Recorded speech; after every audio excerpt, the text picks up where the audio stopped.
Hello दोस्तों, welcome to the movie diaries. 1970 के आसपास चाइना में कल्चरल रिवॉल्यूशन चल रही थी। इस समय माओ जेडोंग की पॉलिसी के तहत शहरों के स्टूडेंट्स को गांव भेज दिया जाता था। कहने को ये एक सोशलिस्ट ट्रेनिंग थी, लेकिन असल में ये एक पॉलिटिकल पनिशमेंट और फोर्स्ड लेबर से कम भी नहीं था। इसी दौर में शुरू होती है एक 15 साल की लड़की की कहानी, जिसे हर तरह से एक्सप्लॉइट किया गया, फिर चाहे वो सेक्सुअली, मेंटली और फिजिकली हो। दोस्तों, अगर इस फिल्म में दिखाई गई बातें सच हैं तो हम इसे कल्चरल रेवोल्यूशन की सबसे डार्क साइड मानते हैं। चीन के चेंगडू शहर में रहती है एक लड़की वैन। उसी शहर के स्कूल में पढ़ती है।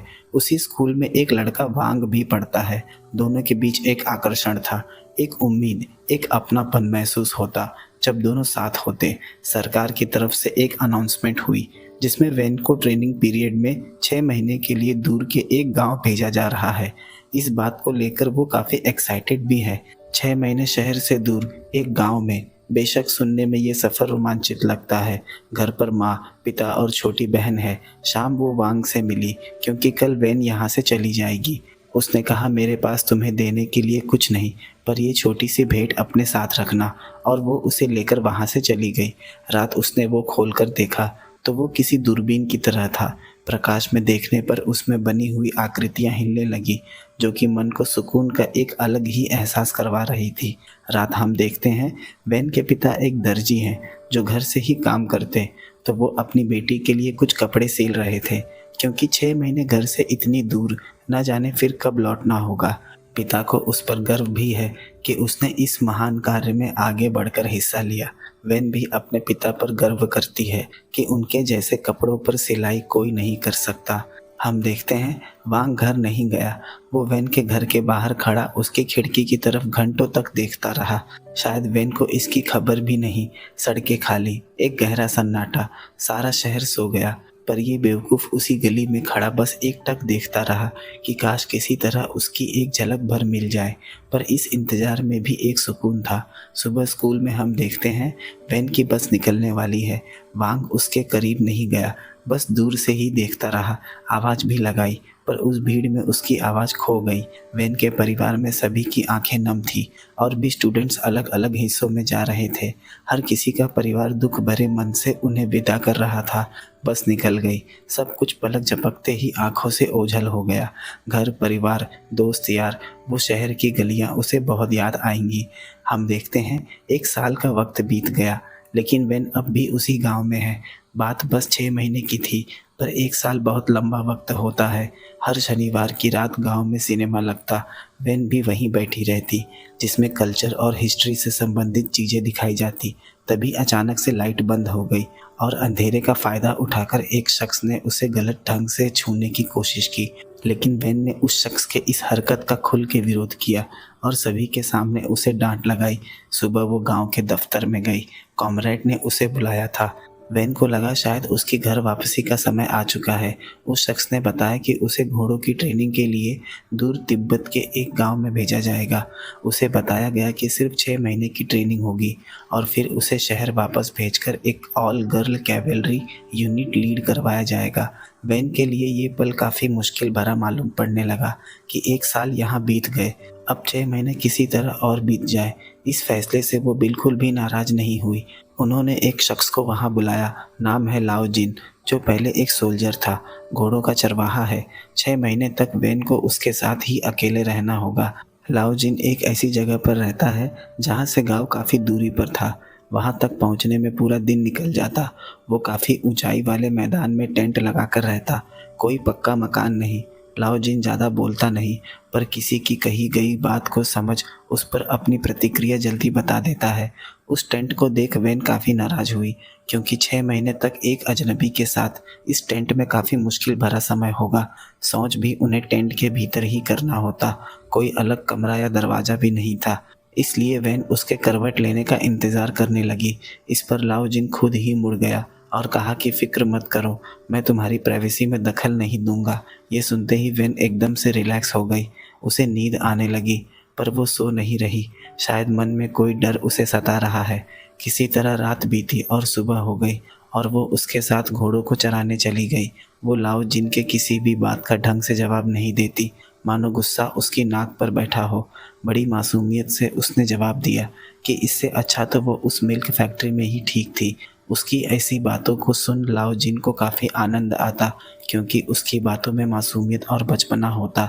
लाओ जिन ज़्यादा बोलता नहीं, पर वो अक्सर कोई ऐसी बात छेड़ देता जिस पर वैन की प्रतिक्रिया देखने लायक होती।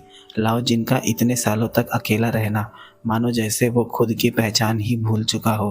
पहली बार चेहरे पर मुस्कान और आंखों में एक चमक दिखी, मानो किसी ने मुर्दे में जान फूंक दी हो। ये चमक किसी रिश्ते की नींव नहीं थी, बल्कि वैन का साथ होना उसे अपनापन एहसास करवाता। अब तो जब वो घोड़े चराने जाता तो गाने भी गुनगुनाता। वैन कहती, लाओ जिन तुम रुक क्यों गए, गाते क्यों नहीं, तुम्हारा गीत कानों को अलग ही सुकून देता है। लाओ जिन बस हंसता रहता कि कहीं वैन उसका मजाक तो नहीं बना रही। लाओ जिन उसके चेहरे पर मुस्कान देखने के लिए तमाम कोशिशें करता। अगर प्रेम की कोई परिभाषा होती तो वैन के लिए लाओ जिन का निस्वार्थ प्रेम ही हो सकता है। कई बार वहां से भैंसों को चराने वाले चरवाहे गुजरते, उनकी नज़र एकदम से वैन पर आकर रुक जाती, मानो जैसे वो कोई हवस मिटाने वाली वस्तु हो। लेकिन लाओ जिन इस बात का ख्याल रखता कि कोई वैन की मासूमियत का फ़ायदा न उठा ले। कई बार वैन उससे अपना दुख व्यक्त करती कि उसने गांव वालों को बात करते सुना था, एक चेन ली नाम की लड़की जिसने यही शादी करके अपनी ज़िंदगी बसा ली और वो अपने शहर चेंगड़ू कभी नहीं लौट पाई। भला कोई ऐसी जगह पर क्यों रुकना चाहेगा। वैन की बेचैनी साफ बता रही थी कि वो अपने घर लौटना चाहती है। अचानक से वो अपने माता पिता और अपने शहर को याद कर भावुक हो गई। हम देखते हैं इसी तरह दिन बीत गए और यहाँ अब उसे 6 महीने भी पूरे हो गए, यानी अब उसका घर लौटने का वक्त पूरा हुआ। उसकी खुशी का ठिकाना ही नहीं रहा। वो उसे लेने किसी भी वक्त आते ही होंगे। वो अपना सामान भी पैक करने लगी। उसने लाओ जिन से भी बताया कि वो लोग उसे लेने किसी भी वक्त आते होंगे, लेकिन लाओ जिन को इसकी कोई जानकारी नहीं। लाओ जिन के भीतर कहीं न कहीं दर्द उठ रहा था जिसे वो बयान नहीं कर पा रहा। वो फिर से अकेला हो जाएगा। वही तन्हाई भरी काली रात। हम देखते हैं कपड़े पहन वो तैयार हो गई। लाओ जिन की आंखें नम थी। लाओ जिन रोज की तरह घोड़ों को चराने चला गया। वैन ने उसे अलविदा कहा, क्योंकि जब वो लौट कर आएगा तो वो यहाँ नहीं होगी। हम देखते हैं साँझ हो गई। जब वो लौट कर आया तो वैन उसे टेंट के बाहर मायूस बैठी दिखी, क्योंकि उसे कोई लेने नहीं आया। लाओ जिन को दुख था, लेकिन चेहरे पर मुस्कान फिर लौट आई। कुछ और वक्त के लिए ही सही, वैन का थोड़ा और साथ मिल जाए। अब उन्होंने अपना टेंट भी दूसरे जगह मूव कर लिया, क्योंकि उस जगह पर सभी घोड़ों ने घास खा ली थी। इसलिए लाओ जिन अक्सर जगह बदलता रहता। दिन बीतने लगे। वो उम्मीद में थी कि आज नहीं तो कल कोई उसे लेने आ ही जाएगा। एक दिन जब लाओ जिन घोड़ों को चराने गया हुआ था तो टेंट के पास एक भैंसों को चराने वाला शख्स आया। उसे लोग यहाँ पेडलर बुलाते हैं। उस वक्त वो अकेली थी।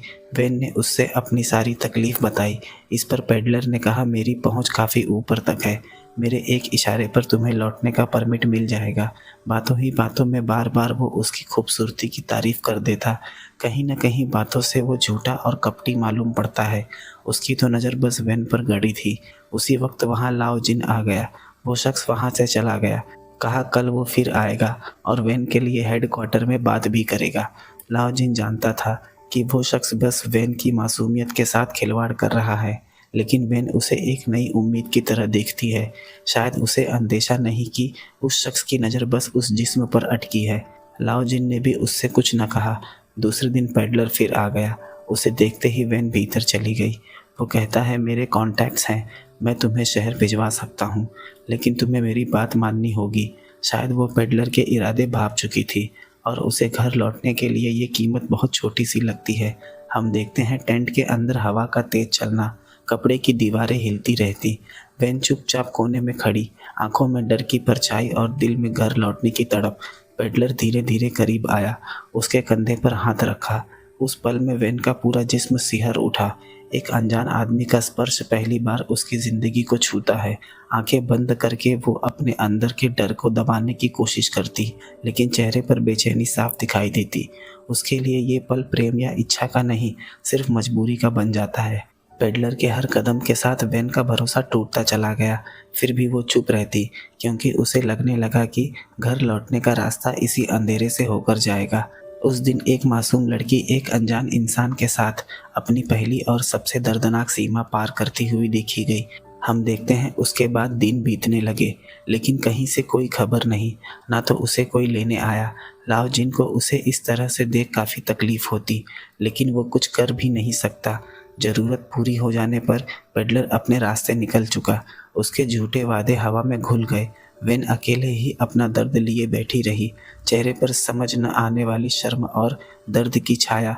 आंखें एक टक टेंट के बाहर खुले मैदान में देखती कि कोई उसे लेने आता ही होगा, जैसे अब ही वो वापस लौटकर कहेगा कि चलो मैं तुम्हें घर ले जा रहा हूँ। पर समय के साथ उसे समझ आया कि कोई नहीं आने वाला। उसकी आंखों के आंसू बता देते कि उस दिन उसने न सिर्फ अपना विश्वास खोया, बल्कि अपने सपनों का एक हिस्सा भी गंवा दिया।